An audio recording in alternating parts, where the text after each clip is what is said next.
Okay, welcome for another installment of Crazy Rebel Bastard. I've been taking a few days here to ponder this latest thought. I told you all that this next one was going to be on abortion, and it's going to be. But I'm just trying to figure out where I'm at with how I want to present it, talk about it, think about it. I don't think I'm going to change any minds. I don't. If you're on one side or if you're on the other, you're pretty much going to stay there. But there's always that one hope. There's always that one person where they'd be like, good point. And what seems like the obvious to us conservatives might, depending on how one's raised, brought up, environment that they're in, they might, all of a sudden, the light bulb just might go on. So I guess that's my hope and prayer for this next installment. I was looking up different facts, looking up different letters from. You hear about it's all about the interest of the mother, and we're going to protect her life, or rape, or incest, things like that. And it's always people who were never raped, they never had incest forced upon them, speaking for these people. And if you go and do some searching, like I told this one dude, we got Google. You got the world's news at your fingertips. Anything you want to find, you can find it. You want to type in letter from rape victim concerning abortion. A couple are going to pop up. So on and so forth. If you want to find out what actual rape victims have to say about abortion, actual incest victims, Google it. You don't need to listen to the talking heads who have never walked a mile in their shoes. Check it out. See what they have to say. Listen to the women who have actually been there, done that.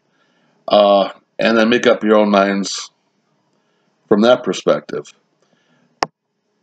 But from where I'm coming from with abortion, in terms of that, looking at my last post and stuff, I'm kind of seeing like what I'm doing is I'm pointing out the obvious, and I'm leaving questions out there for liberals like, and there's been no responses so far. I know this is a new channel and it's very extremely limited viewership here, but I'm just kind of pointing out that there's such a cruel irony with being a Democrat, being a liberal. I'm not even going to use the word Democrat anymore because you got the Kennedy Democrats, you got the Reagan Democrats, the blue-collar guys, the miners, the coal workers, the working man, the blue-collar dudes.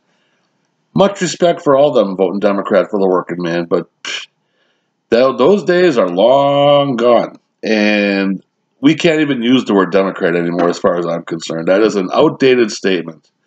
We are now to liberals, progressives, coming up, in the case of Alexandria Ocasio-Cortez, we're talking socialism here, Bernie Sanders. So Democrats is kind of like a term of the past. But going with that mindset on abortion, I would like to know why these folks are searching and perusing over the plains of Mars, looking for microorganisms in what once was water millions and millions of years ago. And if they find that one little microcosm of a biological thing, there is life on Mars. Yet, we have a little sperm, there we go, like that, that plants itself in an egg, and they refuse to accept that as life. Again, I don't get it, liberals. I don't get it. Explain this to me. Now, if you got something swimming, it's alive. It fertilizes an egg. Does it then die? I don't know. Okay, it grows. Means getting bigger. How can that not be life? These are the questions. Yeah, we've all heard this for the last 20 years. I know, but I gotta reiterate it because it's and it above and beyond all that. It's human beings doing this. Human beings creating the sperm, creating the egg. Through the miracle of life, the two come together as one. Bada boom, bada bing. And somehow they've rectified in their mind that it's okay to destroy it. Because it's not a life yet. Or it's just matter. It's just, it's I've heard it called it's a disease. Yeah. True that. Okay, whatever. You can really, start thinking long and hard about it, and you can get all welled up in tears thinking about all this. But when they say, okay, you want to have it for the life, you want to have abortion around, so if the life of the mother is in danger, you're legally able to do it. Well, any of the mothers I know, and there's quite a few, excuse me, there's quite a few, would be more than proud to give their life for their child. And as a father, it would break my heart to lose my wife to childbirth and be left with this little baby and not have a wife anymore. I don't want to talk too long about it because I'm, having 5 daughters of my own over the last 25 years, you'll say my emotional side. And I'm not ready to go into the toxic masculinity topic of conversation yet. But yes, I do have a newfound sensitivity level that I'm just proud to have, but I'm just not ready to release yet. But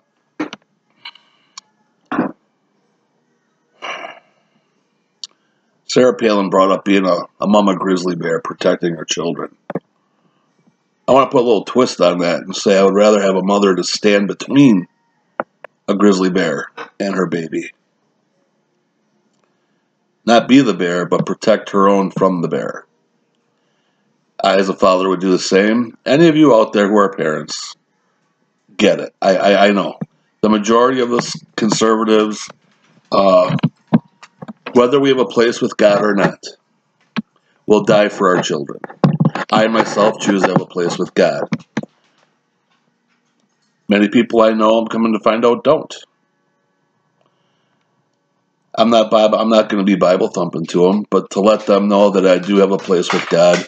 If they ever have questions about it, I'm here to answer them. There's a few people that send me private messages and want to know my take on things from a religious standpoint. That's cool. I'm not here to sell anybody anything. Just looking for common sense stuff. I'm looking for common sense solutions. I'm looking for common sense to be had in figuring out this abortion thing in New York. That's what brought this abortion thing on. I mean, there's always been a topic of mine, but when New York did this thing a week or so ago, it's so disgusting. How can you talk about it? How can you sit here and have a conversation with a screen to umpteen, who knows how many people are going to see it over the course of the years, and talk about a baby one day being born, a day prior to that being killed and being legalized. And on top of all of that, we've all seen the video, cheering, people clapping and cheering that this law got passed for the desecration of their own children. This is not a Republican versus Democrat, conservative versus liberal. This is good versus evil. It is straight up sinister bad. And to no ends will I go to fight this. I just need to find the right time. I hope I'm in the right place at the right time for the right revolution. You know what I'm saying? Because again, being biblical, the Archangel Michael exists for a reason.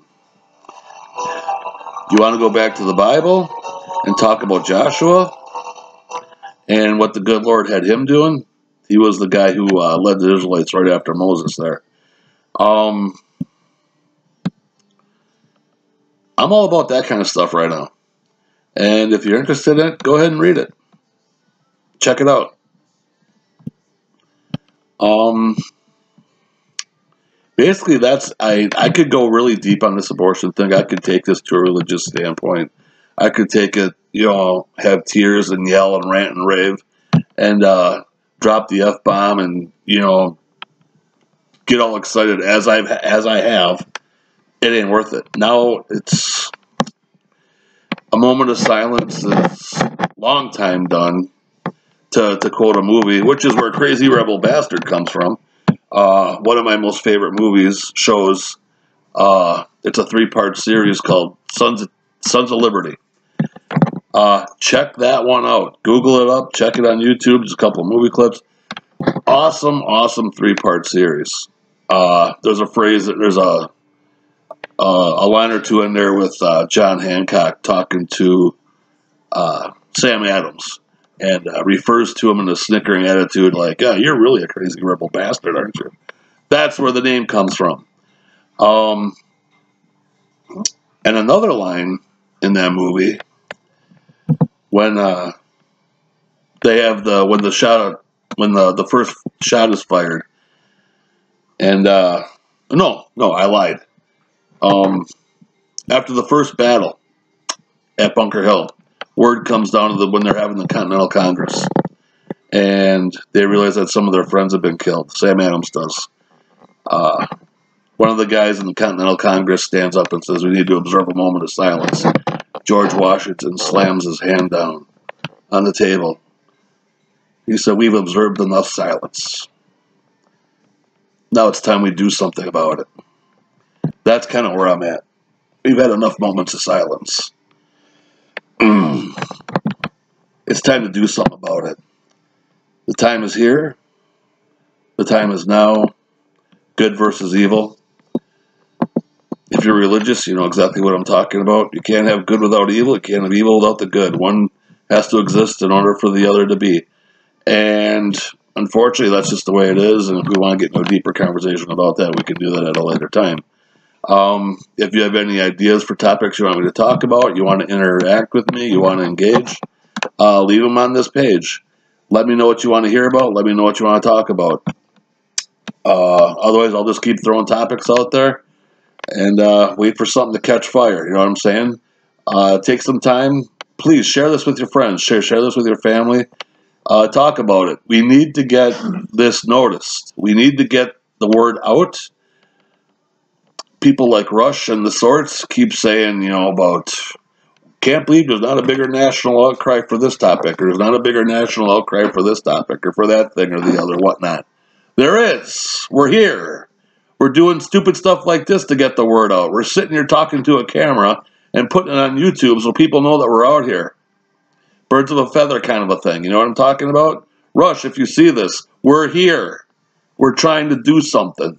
You got a media that ain't reporting it.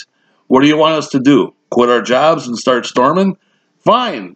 We need an organizer. People, we got to do that. We're here.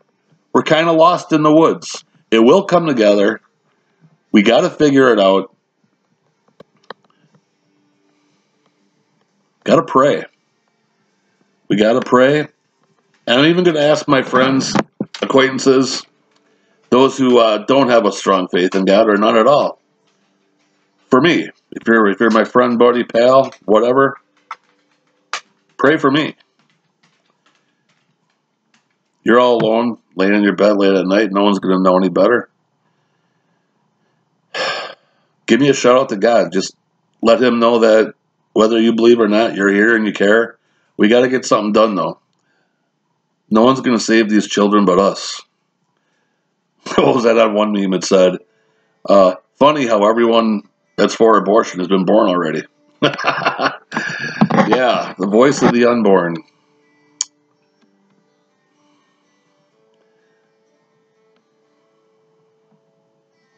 No, I'm not going to go there. I love you all. You're all my friends. Think about this. Think about your children. Hug them, love them, your grandchildren. Think about New York.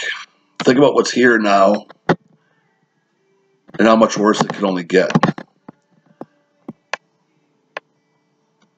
Share this. We got to do something. Take care. Much love. And we'll be on in a few days with another topic. Thank you very much. Talk to you later.